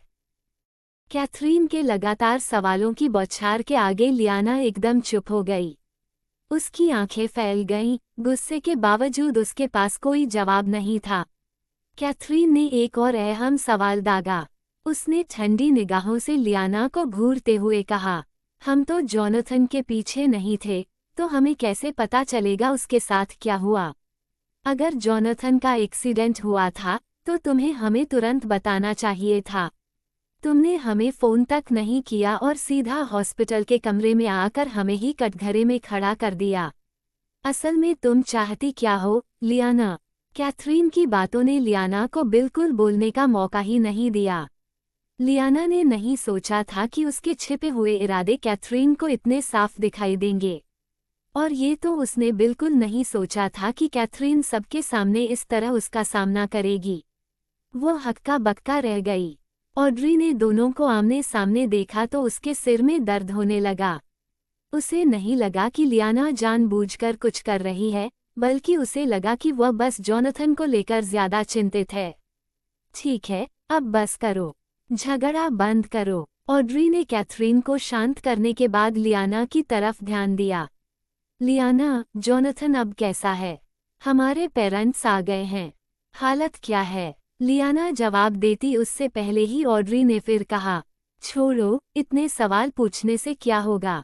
चलो साथ में देखते हैं। मामला बड़ा है, हम बस खड़े होकर कुछ नहीं कर सकते। ऑड्री की ये बात सुनकर लियाना का चेहरा हल्का सा बदल गया, लेकिन उसने तुरंत खुद को संभाल लिया। उसने ऑड्री की तरफ तिरस्कार भरी नज़र से देखा और व्यंग्य से कहा, जब हादसा हुआ तो तुम्हें जल्दी नहीं थी, और अब नाटक कर रही हो जैसे बहुत परवाह है। हमें तुम्हारे दौरे की ज़रूरत नहीं है। इतना कहकर लियाना मुड़ी और गुस्से में कमरे से बाहर निकल गई। उसका चेहरा काला पड़ चुका था। ऑड्री का मन और बेचैन हो गया। वह धीरे धीरे बिस्तर से उठी और लियाना के पीछे जाने लगी, लेकिन कैथरीन ने उसका हाथ मजबूती से पकड़ लिया। कैथरीन ने ठंडी नज़रों से ऑड्री की तरफ देखते हुए पूछा, क्या तुम अपना हाथ खोने का इरादा रखती हो? ऑड्री अब तक अपनी चोट का बहुत ख्याल रख रही थी ताकि ठीक से ठीक हो जाए और कोई खराब दाग धब्बा न रह जाए। वो किसी भी तरह का ज़रूरी न होने वाला मूवमेंट करने से बचती थी। वो कैथरीन की चिंता समझ रही थी, लेकिन जोनाथन के एक्सीडेंट की हालत में एक बड़ी बहन होने के नाते उसे लग रहा था कि उसे ज़रूर जाकर देखना चाहिए। ऑड्री ने चिंतित होकर कैथरीन की तरफ देखा और ईमानदारी से समझाने की कोशिश की। कैथी, जोनाथन की जान पर बनी हुई है। हम दोनों उसकी बहनें हैं। हमें साथ जाकर उसे देखना चाहिए। कैथरीन ने ऑड्री की तरफ उपहास भरी नज़र से देखा। वो मरेगा नहीं। ऑड्री को कैथरीन के लहजे में अजीब सी शांति लगी। उसे अटपटा लगा। कैथी, क्या तुम्हें कुछ पता है? कैथरीन ने शुरू में कुछ बताने का इरादा नहीं किया था, उसे इसकी ज़रूरत नहीं लगी। लेकिन ऑड्री के रवैये ने उसे सोचने पर मजबूर कर दिया। सुना है जोनाथन का कार एक्सीडेंट गंभीर नहीं था, बस पैर में फ्रैक्चर हुआ था और मर्सी हॉस्पिटल के टॉप सर्जन ने उसका ऑपरेशन किया है। सर्जरी बहुत सफल रही। वो जवान है, 2-3 महीने में ठीक हो जाएगा। हालांकि ऑड्री ने खुद ये जानकारी चेक नहीं की थी, लेकिन उसे कैथरीन की बातों पर भरोसा था। उसे राहत मिली कि जोनाथन खतरे में नहीं है, बस पैर टूटने की वजह से तकलीफ झेल रहा है। उसने होंठ भींचे और झुंझलाहट में कहा, तो फिर लियाना ने इतना बड़ा क्यों बना दिया? उसने तो मुझे बुरी तरह डरा दिया। कैथरीन ने मन ही मन सोचा, अगर लियाना इतना बड़ा न बनाए तो क्या वो तुम्हें बेवकूफ़ बना पाती? लेकिन कैथरीन ने ये बात जाहिर नहीं की, क्योंकि ऑड्री को ये बताने की कोई ज़रूरत नहीं थी। ऑड्री अब भी चिंतित थी और खुद अपनी आंखों से जोनाथन को देखना चाहती थी। ऑड्री की इस जिद को देखकर कैथरीन ने तय किया कि वो उसकी जगह जाकर देख लेगी। यह कोई बड़ी बात नहीं थी, क्योंकि कमरे तो बस ऊपर नीचे ही थे। कैथी, ध्यान से जाना। जोनाथन के एक्सीडेंट और मॉम की अधीरता के चलते उनका मूड शायद अच्छा न हो। उनकी बातों को दिल पर मत लेना। ऑड्री ने चिंता जताई। उसे अच्छी तरह पता था कि रेचल का कैथरीन के प्रति रवैया कैसा है। उसे डर था कि कैथरीन वहां जाकर ठंडेपन का शिकार होगी। इसी बेचैनी में उसने कैथरीन को ये सलाह दी। कैथरीन ने भौं उठाए और ऑड्री की तरफ देखा। फिर हल्का सा सिर हिलाकर वह कमरे से निकल गई और हॉस्पिटल की 8वीं मंजिल पर चली गई। कैथरीन को पहले ही खबर मिली थी कि जोनाथन की सर्जरी सफल रही है और वह अब 8वीं मंजिल के वार्ड में है। रोनन द्वारा दी गई जानकारी के अनुसार कैथरीन वार्ड के दरवाजे पर पहुंची। उसके अचानक प्रकट होने से कमरे के अंदर मौजूद लोग चौंक गए। कमरे में स्वॉन्स दंपत्ति, लियाना और कॉबन का सचिव मौजूद थे। कैथरीन को देखकर सब थोड़े आश्चर्यचकित रह गए। सबसे पहले प्रतिक्रिया रेचल ने दी। वो कुर्सी से उठ खड़ी हुई, कैथरीन को घूरा और गालियां बकते हुए बोली, तुम यहाँ आने की हिम्मत कैसे कर सकती हो? तुम अपशकुन हो, तुमने बहुत नुकसान पहुंचाया है। रेचल के आरोप सुनकर भी कैथरीन का चेहरा शांत रहा। उसने कोई प्रतिक्रिया नहीं दी और रेचल को पूरी तरह अनदेखा कर दिया। कैथरीन ने सीधा अस्पताल के बिस्तर की ओर देखा। जोनाथन का चेहरा सामान्य लग रहा था, जिससे साफ था कि कोई गंभीर परेशानी नहीं थी। रेचल ने जब देखा कि कैथरीन उसकी बातों पर चुप है, तो उसकी बेचैनी और गुस्सा बढ़ने लगा। रेचल सब सह सकती थी, लेकिन जोनाथन को किसी की वजह से नुकसान होना वह बर्दाश्त नहीं कर सकती थी। उसकी नज़र में जोनाथन ही स्वॉन्स परिवार में उसकी हैसियत का सहारा था। वही उसकी मालकिन वाली जगह की गारंटी था। जोनाथन को नुकसान पहुंचाना मतलब उसकी जिंदगी को चुनौती देना था। रेचल गुस्से में झपट पड़ी और चाहा कि कैथरीन को टुकड़े टुकड़े कर दे। पास बैठी लियाना की आंखें लाल थीं, वो बहुत ही मासूम और बेबस दिख रही थी। लेकिन दखल देने का उसका कोई इरादा नहीं था, बल्कि इस समय लियाना के भीतर जबरदस्त संतोष की भावना उठ रही थी। यही तो वह चाहती थी, कैथरीन का तमाशा बने। उसे अपमानित होते देखना ही उसकी तसल्ली थी। जब रेचल झपटी, कैथरीन ने हल्का सा अपना शरीर घुमाया और आसानी से उसके वार से बच गई। लेकिन रेचल इतनी किस्मत वाली नहीं रही। अपने ही वेग के कारण वह खुद को रोक नहीं पाई और जमीन पर बुरी तरह गिर पड़ी। कैथरीन एक तरफ खड़ी रही, हाथ जेब में डाले। उसने नीचे गिरी रेचल की ओर देखा और ठंडी आवाज में बोली, सोच रही हूँ, अगर तुम्हारे हाई सोसाइटी वाले दोस्त तुम्हें इस हालत में देखें तो क्या सोचेंगे?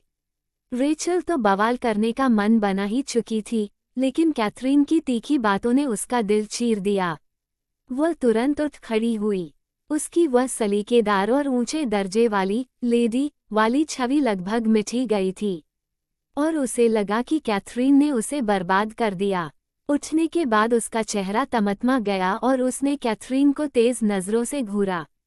तुम अपशकुन हो, वापस क्यों आई? जॉनी को क्यों नुकसान पहुंचा रही हो? हमने तुम्हारा क्या बिगाड़ा है जो इतनी निर्दयता? कैथरीन उलझन में उसकी तरफ देखती रही। तुम कहना क्या चाह रही हो? रेचल का चेहरा गुस्से से विकृत हो गया।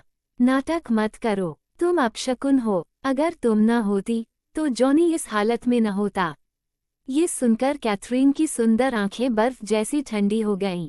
ऑड्री से वादा निभाने वह आई थी और अब अपना कर्तव्य पूरा कर चुकी थी।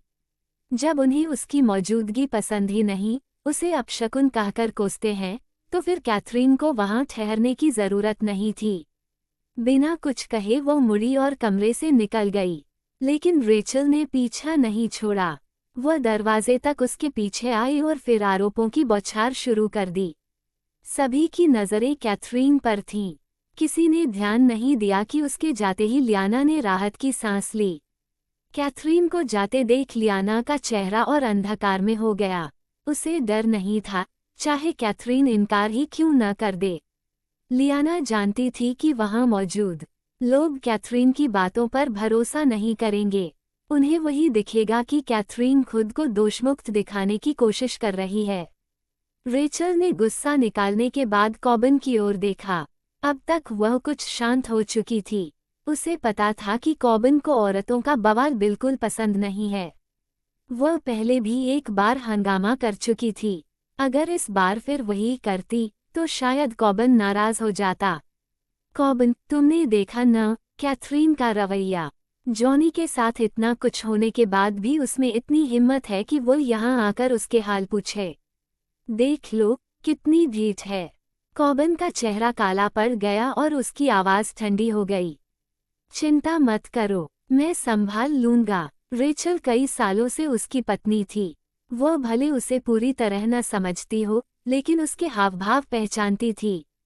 उसके चेहरे पर साफ हत्या का इरादा दिख रहा था। रेचल जानती थी कि इस बार उसका पति कैथरीन को नहीं छोड़ेगा। वह शायद कैथरीन को हमेशा के लिए मिटा ही देगा। रेचल को इस पर जरा भी अफसोस नहीं था, बल्कि वह यही चाहती थी कि कैथरीन दुनिया से गायब हो जाए और उसे चैन से जीने दे। कैथरीन वापस ऑड्री के कमरे में आई। उसे देखकर ऑड्री तुरंत उठ खड़ी हुई। कैसा है जोनाथन? ठीक है, ऑड्री ने चिंतित होकर पूछा। ठीक है, सर्जरी सफल रही, कैथरीन ने शांत स्वर में जवाब दिया। ये सुनकर ऑड्री ने राहत की सांस ली, लेकिन अचानक उसे कुछ और याद आया और उसने पूछा, क्या हमारे पेरेंट्स जोनाथन के पास हैं? कैथरीन ने सिर हिलाकर हाँ कहा। ये सुनते ही ऑड्री की आंखें अचानक बुझ सी गईं।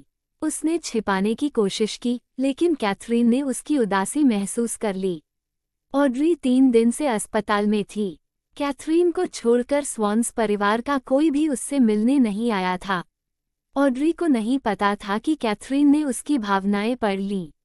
वह नहीं चाहती थी कि कैथरीन परेशान हो, इसलिए उसने धीरे से कहा, तुम अब घर चली जाओ, मुझे यहाँ किसी की जरूरत नहीं है, तुम जाकर आराम करो। कैथरीन ने विरोध नहीं किया।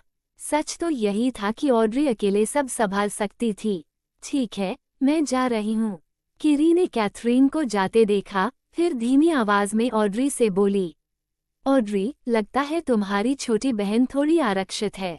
क्या उसके साथ घुलना मिलना मुश्किल है? किरी ने बड़ी नरमी से कहा। उसे लगा कि कैथरीन और ऑड्री का रिश्ता बस औपचारिक सा है, अजनबियों से थोड़ा ही बेहतर। किरी की बात समझकर ऑड्री हल्के से मुस्कुराई। मेरी बहन का स्वभाव ऐसा ही है। उसकी ठंडी शक्ल देखकर धोखा मत खाना।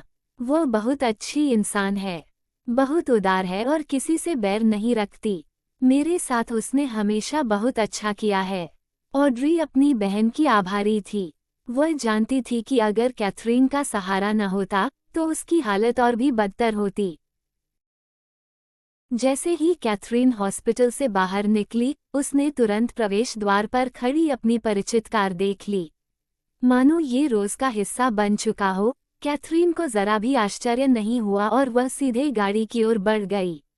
जैसे ही वह पास पहुंची, ब्रैंडन पहले ही कार से उतरकर आया और उसके लिए दरवाज़ा खोला। उसने अपना हाथ दरवाजे की फ्रेम पर टिकाया ताकि कैथरीन का सिर न टकराए। कैथरीन सहजता से झुककर कार में बैठ गई। दोनों इतने एक दूसरे में खोए हुए थे कि किसी ने भी यह नहीं देखा कि ग्रेसन चुपचाप खड़ा उन्हें ध्यान से देख रहा था। ग्रेसन का सहायक फिनले पटेल पास ही खड़ा था। वो कई सालों से ग्रेसन के साथ था और उसका सबसे करीबी राजदार भी। पियर्स ग्रेसन, आपने कैथरीन को देखकर जाकर अभिवादन क्यों नहीं किया? फिनले ने धीमी आवाज में पूछा। ग्रेसन का निजी सहायक होने के नाते फिनले अच्छी तरह जानता था कि ग्रेसन कितना व्यस्त रहता है। हॉस्पिटल आने का समय उसने अपनी कीमती आराम की घड़ियां कुर्बान करके निकाला था। फिनले ये भी समझता था कि ग्रेसन का मकसद यहाँ क्या था। लेकिन जब कैथरीन अभी अभी उनके पास से गुजरी, ग्रेसन ने उससे बात करने की हिम्मत ही नहीं जुटाई। यही बात फिनले को बेहद खल रही थी। सवाल सुनकर ग्रेसन झिझक गया। उसके पास कोई जवाब नहीं था। खुद भी उसने मन ही मन सोचा, मैंने पहले ही क्यों हिम्मत नहीं दिखाई? अगर मैं उससे बोलता तो क्या वह रुकती? ग्रेसन, जो अपनी निडरता और बेबाकी के लिए जाना जाता था, खुद भी हैरान था कि कैथरीन के सामने वह इतना सतर्क और हिचकिचाहट भरा क्यों हो जाता है। शायद वजह यही थी कि कैथरीन बहुत मजबूत थी। ग्रेसन की हालत देखकर फिनले को लगा कि उसे कुछ सलाह देनी चाहिए। उसकी नज़र में ग्रेसन इस समय ऐसा लग रहा था मानो कोई नौजवान पहली बार बेबस होकर इश्क में पड़ गया हो। फिनले ने मन ही मन सोचा, पियर्स ग्रेसन बेमिसाल और लाजवाब है, लेकिन उसने अपनी सारी जिंदगी करियर और फैंस को समर्पित कर दी। प्यार के मामलों में उसके पास कोई तजुर्बा नहीं है, इसलिए उसकी यह अनिश्चितता स्वाभाविक है। काफी देर की हिचकिचाहट के बाद फिनले ने आखिरकार बोलना शुरू किया। पियर्स ग्रेसन, आपका करियर अब चरम पर है। इंडस्ट्री में आपकी हैसियत पहले जैसी मामूली नहीं रही। आपके पास आज़ादी है। अगर आप बिना सबके बताए किसी को डेट करना चाहें, तो ये पूरी तरह मुमकिन है। ग्रेसन ने उसकी पूरी बात पर ध्यान नहीं दिया, लेकिन छुपकर रिश्ता रखने वाली बात उसके कानों में अटक गई। यह उसे बिल्कुल मंजूर नहीं था। उसने धीमी आवाज में कहा, जरूरत नहीं। अगर वो राजी हो गई, तो मैं सारी दुनिया को बता दूंगा कि वो मेरी है। उसने मन ही मन सोचा, बस अगर वो राजी हो। फिनले उसके इस ऐलान से दंग रह गया। ये साहसिक था, भले ही अभी थोड़ा जल्दबाजी लग रहा था। पियर्स ग्रेसन, मैं आपकी बात समझता हूँ, लेकिन क्या आपने सुना नहीं, लोहा गर्म है, चोट उसी समय करनी चाहिए। ग्रेसन ने अपनी भौहें सिकोड़ ली और अपने सहायक की ओर उलझन भरी नजरों से देखा। फिनले ने उसके चेहरे के भाव देखे तो खुद को व्यंग्यात्मक टिप्पणी करने से रोक लिया। पियर्स ग्रेसन, आपने देखा नहीं, वो आदमी कैथरीन के लिए कितना सजग था। साफ है कि वह भी कैथरीन में दिलचस्पी रखता है। अगर आपने जल्द कदम नहीं उठाया, तो हो सकता है कैथरीन किसी और की हो जाए। फिनले की बातों ने ग्रेसन को गहरी सोच में डाल दिया। उसने ब्रैंडन की मौजूदगी उस दिन के सेलिब्रेशन गाला में भी नोटिस की थी। कैथरीन बिना एक शब्द कहे ब्रैंडन के साथ चली गई थी। हॉट स्प्रिंग रिजॉर्ट में भी ब्रैंडन ने कैथरीन के साथ ऐसा बर्ताव किया था जैसे दोनों के बीच कोई नज़दीकी हो। और अब फिर वही ब्रैंडन। ग्रेसन ने मन ही मन सोचा, क्या वाकई। उसकी भौहें सिकुड़ गईं और वह चुपचाप गहरी सोच में डूब गया। कैथरीन जैसे ही ब्रैंडन की कार में बैठी, उसने शांत स्वर में पूछा, सुना है तुम्हारे भाई का एक्सीडेंट हुआ है। क्या तुम्हें किसी मदद की जरूरत है? कैथरीन ने ठंडे लहजे में जवाब दिया, जरूरत नहीं। उसकी आंख तक नहीं झपकी। उसे लगा जोनाथन को उसकी परवाह की जरूरत ही नहीं। जोनाथन स्वान्स परिवार का इकलौता बेटा था। उसके इलाज के लिए बहुत से डॉक्टर मौजूद थे, लेकिन चूंकि ब्रैंडन ने यह बात छेड़ी थी, कैथरीन ने सोचा रास्ते में ही एक मदद मांगी जाए। मेरे लिए एक काम करो। ब्रैंडन ने हल्के से सिर मुड़कर उसे गहरी नजरों से देखा। बोलो। जब दूसरे लोग उससे मदद मांगते थे, तो यह उसकी मर्जी पर निर्भर करता था, लेकिन कैथरीन के लिए तो बस एक शब्द काफी था। कैथरीन ने सीधे कहा, उस कार एक्सीडेंट की जांच करवाओ। ब्रैंडन ने भौं उठाए और अर्थपूर्ण नजरों से देखा। जोनाथन वाला? कैथरीन ने सिर हिलाया। वह जोनाथन के कार एक्सीडेंट की पड़ताल चाहती थी। उसके मन से यह शक नहीं जा रहा था कि कुछ गड़बड़ है। जोनाथन का एक्सीडेंट बिल्कुल संयोग जैसा लग रहा था। हाल ही में लियोनेल का एक्सीडेंट हुआ था, फिर ऑड्री के साथ हादसा हुआ और अब जोनाथन का एक्सीडेंट। इतने सारे संयोग शायद संयोग नहीं थे। बिना झिझक ब्रैंडन ने हामी भरी। ठीक है। कैथरीन उसे धन्यवाद देने ही वाली थी कि ब्रैंडन ने मानो उसके दिल की बात पढ़ ली। उसने पहले ही उसका हाथ पकड़ लिया और विषय बदल दिया। कैथरीन, आज रात खाने में क्या खाओगी? बारबेक्यू चलेगा। कैथरीन ने सिर हिलाकर मना कर दिया। तुम्हारा पिछली बार का घर का खाना बहुत अच्छा था। कैथरीन को बारबेक्यू पसंद था, लेकिन कुछ बार ब्रैंडन का घर का बना खाना खाने के बाद उसे एहसास हुआ कि वही उसके स्वाद को सबसे ज्यादा भाता है। ब्रैंडन ने मुस्कुराकर उसे देखा और हल्के से एक शब्द बोला, ठीक। सामने पैक्सटन बैठा था। उसने अनजाने में यह बातचीत सुन ली और मन ही मन सिर हिलाया। उसने कभी सोचा भी नहीं था कि ब्रैंडन किसी दिन खुद खाना पकाएगा। ये दुनिया सचमुच अजीब थी। पिछली रात कैथरीन ने उसके कमरे के सामने वाले गेस्ट रूम में ठहराव किया था। सुबह उसने ब्रैंडन के बनाए नाश्ते का मजा लिया और फिर क्लास के लिए जल्दी जल्दी निकल गई। रोनन ने कैथरीन को ये हाल में देखा और बिना पूछे ही जान गया कि उसकी अच्छी देखभाल हो चुकी है। फिर उसने चुपचाप वही नाश्ता खा लिया जो उसने कैथरीन के लिए बनाया था।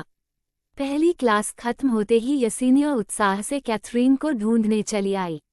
उसे देखकर रोनन ने आंखें घुमा लीं। उसके मन में ख्याल आया, लगता है मेरा डंकन परिवार से बैर है।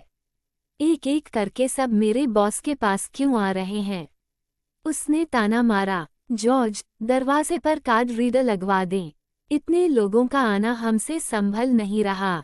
रोनन की बात सुनकर जॉर्ज ने चुपचाप उसकी ओर देखा। वो समझ गया कि उसे बलि का बकरा बनाया जा रहा है, इसलिए चुप रहना ही बेहतर समझा। यसीनिया को भी एहसास था कि रोनन की चुभन उसी के लिए है। उसने पलटकर जवाब देना चाहा, लेकिन फिर उसे याद आया कि कैथरीन को झगड़े पसंद नहीं, इसलिए उसने चुप्पी साध ली। रोनन की कोशिश नाकाम रही और उसका दिलचस्पी भी खत्म हो गई। सबसे बड़ी वजह ये थी कि उसे डर था कैथरीन नाराज न हो जाए। उसने मन ही मन सोचा, अगर यसीनिया बॉस के सामने मासूम और आज्ञाकारी बन सकती है तो मैं भी बन सकता हूँ। कैथरीन हेडफोन लगाए गेम खेल रही थी। उसने यसीनिया की ओर देखा तक नहीं, लेकिन यसीनिया पूरे जोश में कैथरीन के पास पहुंची। उसे परवाह नहीं थी कि कैथरीन ध्यान दे रही है या नहीं। उसने मुस्कराकर कहा, सुपर कैथरीन, आज रात पियरलेस ग्रेसन का छोटा सा कॉन्सर्ट है। मेरे पास टिकट हैं, चलो साथ चलते हैं। ग्रेसन के कॉन्सर्ट की टिकट बहुत मांग में होती थी, खासकर ऐसे छोटे प्राइवेट शो की। अगर यसीनिया उसकी लगातार समर्थक और फैन क्लब की एक्टिव मेंबर न होती तो शायद उसे टिकट कभी न मिलती। यसीनिया को पूरा यकीन था कि कैथरीन का ग्रेसन के साथ अच्छा रिश्ता है और वह जरूर जाना चाहेगी। आखिर यह उसे सपोर्ट करने का एक तरीका भी था। जब से उसे पता चला था कि कैथरीन न सिर्फ गेमिंग स्टार है बल्कि एक टैलेंटेड सॉन्गराइटर और कंपोजर भी है, तब से उसकी इज्जत कैथरीन के लिए और भी बढ़ गई थी। लेकिन कैथरीन गेम में मग्न रही और यसीनिया की बातों पर ध्यान नहीं दिया। यसीनिया परेशान नहीं हुई। वह ब्रायन की सीट पर आधा बैठ गई और हाथ पर थोड़ी टिकाकर कैथरीन का गेम देखने लगी। ब्रायन ने आंखें घुमाईं, लेकिन यसीनिया पर गुस्सा निकाल भी नहीं सकता था। क्लास में सब जानते थे कि यसीनिया और ब्रायन भाई बहन हैं और दोनों डंकन्स परिवार से ताल्लुक रखते हैं। इसलिए यसीनिया का ब्रायन के साथ ऐसा बर्ताव किसी को अजीब नहीं लगता था। यसीनिया को कैथरीन को गेम खेलते देखना अपने आप में एक अलग मजा लगता था। उसे समझ ही नहीं आता था कि कैथरीन इतने अलग तरीके से कैसे खेल रही है, लेकिन नतीजा हमेशा यही होता, वह जीत जाती। कैथरीन की स्किल्स वाकई कमाल की थीं। यसीनिया चकित रह जाती और खुशी से चीख उठती। आखिरकार कैथरीन ने एक मैच बिजली की तेजी से खत्म किया और हेडफोन उतार दिए। यसीनिया ने तालियां बजाकर कहा, सुपर कैथरीन, तुम्हारी शूटिंग स्किल फिर से और बेहतर हो गई है। अभी का AWM शॉट कमाल था। तुम मेरी आइडल हो। ज्यादातर प्रो गेमर्स पास में राइफल और स्नाइपर रखते हैं ताकि हर रेंज में लड़ाई कर सकें, लेकिन कैथरीन अलग थी। वह शॉटगन और सिंगल शॉट स्नाइपर से खेलती थी और यही उसे लगातार जीत दिलाता था। सिर्फ 20 AWM बुलेट से उसने 20 दुश्मनों को गिरा दिया। उसकी सटीकता और कौशल लाजवाब था। यसीनिया को कैथरीन का खेल देखना टॉप स्ट्रीमर्स से भी ज्यादा मजेदार लगा। अगर टिप देने का फीचर होता तो यसीनिया अपनी पूरी दौलत उस पर लुटा देती। कैथरीन की आंखें गेम से थक गई थीं, इसलिए उसने थोड़ा आराम करने का सोचा। उसने यसीनिया को ठंडी नज़रों से देखा, लेकिन यसीनिया तो अपने उत्साह में थी और उसने कैथरीन की बेरुखी को महसूस तक नहीं किया। यसीनिया ने फिर कहा, सुपर कैथरीन, आज रात चले ना? सुना है आज पियरलेस ग्रेसन का बर्थडे भी है। यह मौका बार बार नहीं मिलेगा। कैथरीन ने मन ही मन सोचा, बर्थडे? उसे पिछली रात मिला ग्रेसन का मैसेज याद आया। उसने सचमुच कैथरीन को कॉन्सर्ट में बुलाया था। वैसे ग्रेसन ऐसे शो साल में कई बार करता था, इसलिए कैथरीन ने ध्यान नहीं दिया था। लेकिन आज उसका बर्थडे भी था। कैथरीन ने सोचा, काफी समय हो गया है ग्रेसन का जन्मदिन मनाए, तो उसने जाने का निश्चय किया। कैथरीन ने जैसे ही सिर हिलाया, यसीनिया खुशी से झूम उठी। सुपर कैथरीन, तुम सचमुच बहुत प्यारी और नेकदिल हो। I love you. मवा। क्लास का टाइम करीब आ गया था और यसीनिया जाने लगी, लेकिन ब्रायन ने अचानक उसकी कॉलर पकड़कर उसे रोक लिया। यसीनिया ने भौहें चढ़ाकर नाराजगी से पूछा, क्या कर रहे हो? ब्रायन थोड़े असहज हुए और अटकते हुए बोले, कितनी टिकटें हैं तुम्हारे पास? ये सुनते ही यसीनिया सब समझ गई और उसके चेहरे पर घमंडी मुस्कान आ गई। तो तुम्हें भी टिकट चाहिए, है ना? कोई बात नहीं, डंकन परिवार का हिस्सा होने की वजह से एक तुम्हें दे दूंगी। तुम्हारी किस्मत अच्छी है। यसीनिया को अकड़ते हुए जाते देख ब्रायन का मन किया उसे जोर से झटका दे। वह इतनी चिढ़ाने वाली थी,